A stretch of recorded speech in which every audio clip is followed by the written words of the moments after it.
काटेकी टक्कर काही वाटतच नाही. मला वन साइड भाजपा वाटते. आम्ही जिंकल्याच जमाय असं वाटतं. जनतेने जसं सिद्धार्थदादांवरती विश्वास ठेवलाय त्याच ह्यांच्यावरती पण विश्वास ठेवून ह्यांना निवडून आणणं फार गरजेचं आहे.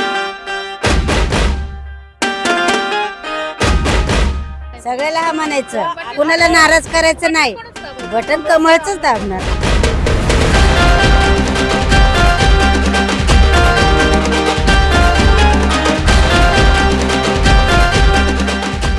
छत्रपती शिवाजीनगर मॉडेल कॉलनी प्रभाग क्रमांक 12 मध्ये आता मी उभी आहे आणि आपण पुणे शहरातल्या सगळ्या निवडणुकीचा आढावा घेतोय.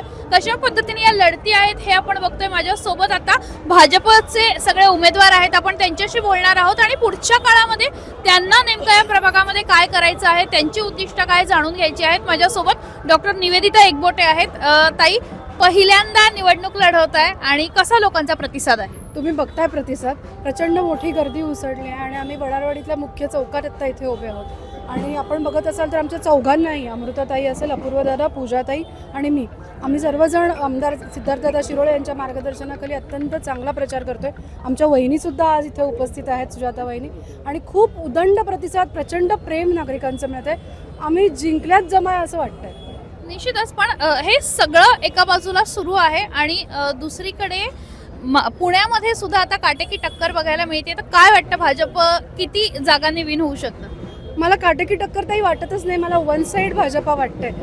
कारण आम्ही जो अभ्यास करतोय किंवा आम्ही जे ग्राउंडवर घेतोय तिथे भाजपबद्दलचा असणारा विश्वास आणि प्रतिसाद हा फार मोठ्या लेवलला आहे. आदरणीय मुख्यमंत्री देवेंद्रजी फडणवीस यांच्या मार्गदर्शनाखाली खूप मोठी कामं झाली आहेत. आमचे आमदार सिद्धार्थदादा असतील, खासदार पुण्याचे मुरलीधर अण्णा मोहोळ असतील, चंद्रकांतदादा पाटील असतील, खूप प्रचंड मोठी कामं त्यांनी केली आहेत. पूर्वीच्या नगरसेवकांनी खूप कामं केली.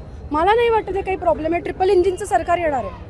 निश्चितच. आणि त्यासोबतच म्हणजे आता तुमच्या सगळ्यांकडे बघितलं तर यंग सगळी ब्रिगेड जी आहे ती भाजपने उतरवलेली दिसते आणि या विधानसभेचे आमदार सुद्धा यंग आहे. त्यामुळे पुन्हा एकदा यंग ब्रिगेड काय पुण्यासाठी करणार आहे, काय नेमकं उद्दिष्ट आहे? आमच्या सगळ्यांचं उद्दिष्ट हेच आहे की आत्ता जर आपण पॉप्युलेशनचा क्रॉस सेक्शन पाहिला तर जास्तीत जास्त यूथ आहे आपल्या भारतामध्ये, पुण्यामध्ये. त्यांच्या अपेक्षा खूप वेगळ्या आहेत आणि युवांना कनेक्ट होण्यासाठी आम्हाला संधी दिली आहे असं आम्हाला वाटतं. नरेंद्रजी मोदी म्हणतात महिला, युवा, किसान आणि गरीब या चौघांसाठीच काम करायचं आहे. तुम्ही बघताय 3 महिला आणि 1 पुरुष आहे. सगळे युवा आहेत परत त्यातून. आणि आम्हाला खूप मोठं विजन घेऊन रोजगाराच्या संधी, शिक्षणाच्या संधी आणि इन्फ्रास्ट्रक्चरमध्ये आणि ट्रॅफिक आणि वॉटर यामध्ये काम करायचं आहे. मी ट्रॅफिकचा विषय काढला आणि तुमच्या प्रभागामध्ये खरं तर 3 महत्त्वाचे रस्ते येतात. म्हणजे गोपाळकृष्ण गोखले मार्ग आहे, त्यानंतर इतर जेम रोड आहे, एसबी रोड आहे. तर एवढ्या मोठ्या प्रमाणावर फक्त पुण्याचं गेट तुमच्या प्रभागाचं आहे आणि अशा वेळी मोठ्या प्रमाणावर वाहतूक कोंडी होते. त्याच्यासाठी काही ठोस उपाययोजना आहेत का? ठोस उपाययोजना आत्ता काय झालं आहे की इन्फ्रास्ट्रक्चरल चेंजेस खूप होत आहेत.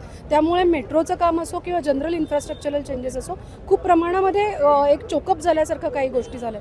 आम्हाला वाटतं की प्रशासन, शासन, मेट्रो आणि स्टेट लेवल यांच्या एकत्रीकरणाने आणि यांच्याशी संवाद साधल्याने प्रश्न सॉल्व्ह होऊ शकतं. गेल्या 4 वर्षात प्रशासनाचं सर्व राज्य होतं, नगरसेवक नव्हते. आता जर आम्ही निवडून आलो, मायबाप जनतेने आम्हाला मतदान केलं तर नक्कीच आम्ही काहीतरी सोल्युशन काढू. माझ्यासोबत दुसऱ्या उमेदवार सुद्धा आहेत, पूजाताई. पूजाताई, कसा रिस्पॉन्स मिळतोय, कसं वाटतंय? जशी रॅलीची सुरुवात झाली तशी आम्ही गावठाण रकडोबा मंदिरापासून सुरुवात केली. त्या पहिल्या दिवसापासून आजपर्यंत इतका सुंदर रिस्पॉन्स आहे. प्रत्येक नागरिक आम्हाला घरोघरी जाऊन ओवाळत आहेत. म्हणजे सांगण्याची गरजच नाही. आता तुम्ही मागे निवेदिताताईंनी सांगितल्याप्रमाणे गर्दी बघताय. रोज एवढीच गर्दी, त्याच्या दुप्पट म्हटलं तरी चालेल. जास्त गर्दीने आमचा प्रचार चालू आहे. निश्चितच. आमदार सिद्धार्थ शिरोळे यांच्या पत्नी आपल्यासोबत आहेत. ताई, फिरताय उमेदवारांसोबत, काय म्हणतायत लोक, कसा रिस्पॉन्स करतायत? पहिलं तर आपल्या पार्टीने आपल्याला यंग उमेदवार दिलेले आहेत, शिकलेले आहेत. म्हणजे शिकलेले आहेत, त्याच्यामुळे खूप सुंदर प्रतिसाद आहे आणि यंग जनरेशनचा तर अजून जास्त प्रतिसाद आहे. मला असं वाटतं जनतेने जसं सिद्धार्थदादांना वरती विश्वास ठेवलाय त्याच ह्यांच्यावरती पण विश्वास ठेवून ह्यांना निवडून आणणं फार गरजेचं आहे. काय वाटतंय, कसं चालली निवडणूक? 1 नंबर. का बरं 1 नंबर का? म्हणजे एकदम चांगलं चाललंय. कमळच येणार, येऊन येणार कोण, कमळच येणार. पण का बरं कमळच का? कमळने सगळं आम्हाला चांगलं हे केलेलं आहे.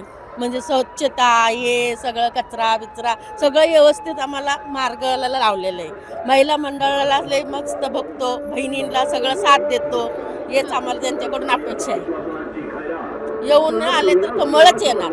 4 नंबर बटन. 4 नंबर बटन लाडक्या बहिणीचे पैसे येतात का? येतात की काय म्हणून कर- फडणवीस मुख्यमंत्री आहेत ना आपले, हा. त्यांचं काम कसं वाटतं? एकदम एक नंबर आहे. त्यांचं काम आवडतं. आणि अजित पवार? सगळेजण चांगलंच काम करतात. आता कोणाला नाटून हे नाही, आपलं आहे ते मोदी सरकार.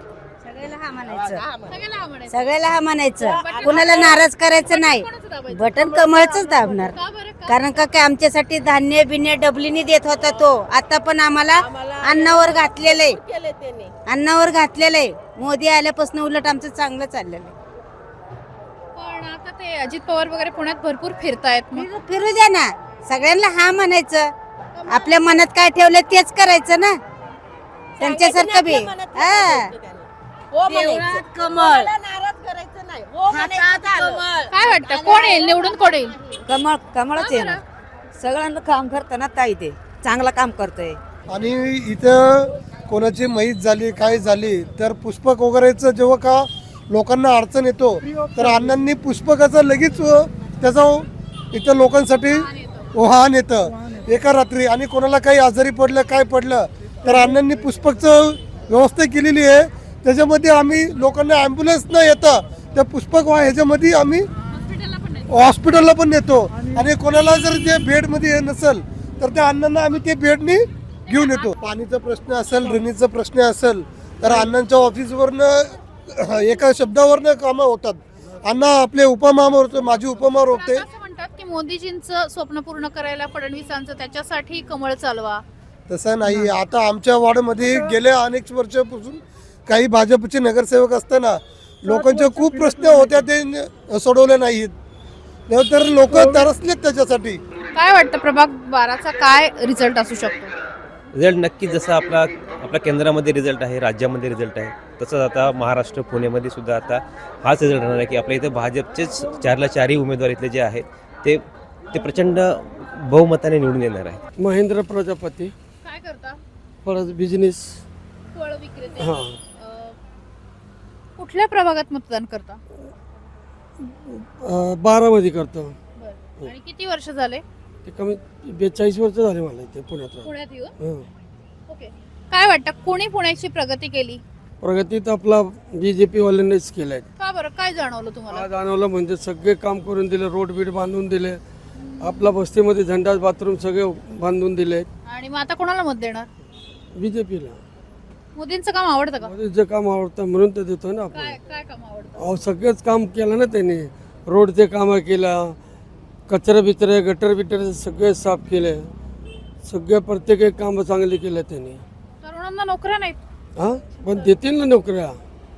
नोकऱ्या मिळतील ना नोकरी. आता ह्याच्या पुढे मिळणार की नोकरी असं तुम्हाला वाटतं? असं वाटतं ना. आणि अजित पवार? ते आहे ते बी काम करतात, तसं काही नाही. करतात करतात ते बी चांगले काम करतात. घड्याळ्याच्या उमेदवाराला देऊन टाका ना मत. हे बघा आपल्यावर आहे. आपल्याला कोणाला द्यायचं? आपल्याला आता BJPलाच द्यायचं. माझं नाव लक्ष्मी मनोज बोरगे. किती वर्ष झाले इथे राहता? आम्ही इथं भरपूर दिवस जाणार राहतो. मतदान इथेच करता? हो इथंच करतो. यंदा काय वाटतं कुठला पक्ष जिंकून येईल? आम्ही तर राष्ट्रवादी पक्षालाच मतदान करणार आहे. का बरं? कारण की आम्हाला ते अडचणीला खूप मदत करतात आणि काही कमी जास्त कुठलं पण वेळ असू दे रात्रीचं ते आमच्यासाठी खूप सहकार्य करतात आणि त्यांचं काम खूप चांगलं आहे. आम्ही राष्ट्रवादी काँग्रेसलाच मतदान कोणाला करणार. मत देणार? घड्याळलाच का बरं? असं चांगला मदत करतात. खूप वर्ष झाला आम्ही इथं असं. कोणाला मत देणार? आम्ही गडालाच मत देणार आहे. कारण अडीअडचणीमध्ये आम्हाला खूप मदत करतात. 7 वर्ष झाले आजपर्यंत तर कोणी आले नाही आहे. तेच आम्हाला अण्णा मदत करतात खूप सारे सगळे लोक. बरं का, आम्ही घड्याळ्याचे नेते कोण आहेत माहितीये का तुम्हाला? अजित दादा पवार कसं वाटतं अजितदादांचं काम? खूप चांगलं आहे. त्यांचं पिंपरी चिंचवडमध्ये माझं माहेर आहे तिथं. त्यांनी खूप काही केलेलं आहे तिथं. म्हणून आम्ही राष्ट्रवादी काँग्रेसला मत. प्रभागामध्ये बरीचशी कामं झालेली आहेत ऑलरेडी. काही कामं आहेत ती ड्रेनेज संदर्भातली असतील, नंतर रस्त्यांच्या संदर्भात पाणी येतं असतील. का पुरेसं? पाणी पुरेसं आहे पण ते कमी प्रमाणात, कमी दाबात येतं. तर त्यासाठी थोडंसं काम करावं लागेल. आणि बाकी इतर गोष्टी ज्या आहेत, ट्रॅफिकचा प्रश्न असतो, तर त्या संदर्भात काही काम होणं अपेक्षित आहे. काय वाटतं कोण निवडून येईल? नक्कीच आता BJPने जे काही उमेदवार दिले ते सगळे सुशिक्षित उमेदवार आहेत. डॉक्टर निवेदिता एकबोटे तर प्रिन्सिपल आहे. खरं म्हणजे शिवसेना विशाल पवार, का बरं? कारण तो न उभा राहताच तो लोकांना खूप लोकांना मदत केलेली आहे. हां, खूप धावपळ करतो. मग अशा पोरालाच द्यायला पाहिजे, आपल्या समाजाचाच आहे, समजून घेतो तो गरिबांना वगैरे. काय वाटतं कोणाला मत देणार? विशाल पवार. आणि आता बघा म्हणजे एकीकडे मोदी आहेत, एकीकडे फडणवीस आहेत राज्यामध्ये, तर मग अशा वेळी वाटत नाही का की त्यांचा पक्ष चालवावा? चालू वाटतो, पण आता आम्हाला सहकार्य करणारे हेच आहेत, विशाल पवार, गरिबांना. BJPला बऱ्यापैकी सगळा सपोर्ट आहे. तसं बघायला गेलं तर मी असं म्हणेन की गेले 15 वर्षात आता नरेंद्र मोदीजींनी जे काही पूर्ण भारत देशावर आता आपलं नेतृत्व आहे, तर आपला नुसतं भारतात नाही तर पूर्ण विश्वामध्ये आपलं एक नाव आहे, कुठंतरी एक आपली एक चांगली इमेज झालेली आहे, एक स्थान मिळालं आहे. आता ते जे स्थान आहे ते आपल्या स्थानिक लेवलला जर आलं, ग्राउंड लेवलपासून जर कामं केले, मग बेसिकली रस्ते असतील, ड्रेनेज असतील, आणि सगळ्यात महत्त्वाचं की जे शिक्षण आहे, नॅशनल एज्युकेशन पॉलिसी, तर त्याला प्राधान्य देण्यासाठी सगळ्यात महत्त्वाचं म्हणजे आमच्या इथून डॉक्टर निवेदिता एकबोटे ज्या उमेदवार आहेत, तर त्या उच्च शिक्षित आहेत, त्या स्वतः प्राचार्य आहेत आणि त्यांनी गेले जवळपास 15 वर्ष, मी स्वतः शिक्षक आहे, आणि मला असं वाटतं की एक उच्च शिक्षित आणि अनुभवी असलेला व्यक्ती जो आपला, आणि सगळ्यात महत्त्वाचं देश कुठून घडतो तर सामान्य जनतेतनं आणि सगळ्यात महत्त्वाचं तरुणातून. ते ज्या समाजात बिलॉंग करतात त्याची पॉप्युलेशन फक्त 10% आहे, पण ते का निवडून आले की त्यांनी काही मुद्दे उपस्थित केले आणि ही इज हायली क्वालिफाईड, तर त्या गोष्टी हायली मॅटर करतात. आणि हे चारही उमेदवार जे आहेत त्यातल्या 2बद्दल मी सांगू शकतो की निवेदिता मॅडम हे माझ्या मते पूर्ण महाराष्ट्रात सगळ्यात हायली क्वालिफाईड असाव्यात. महाराष्ट्रातील सर्व बातम्यांचे विश्वासार्ह व्यासपीठ, सकाळच्या सर्व सोशल मीडिया प्लॅटफॉर्मला लाईक, फॉलो आणि सबस्क्राईब करा. तसंच सर्व नोटिफिकेशनसाठी बेल आयकॉन प्रेस करायला विसरू नका.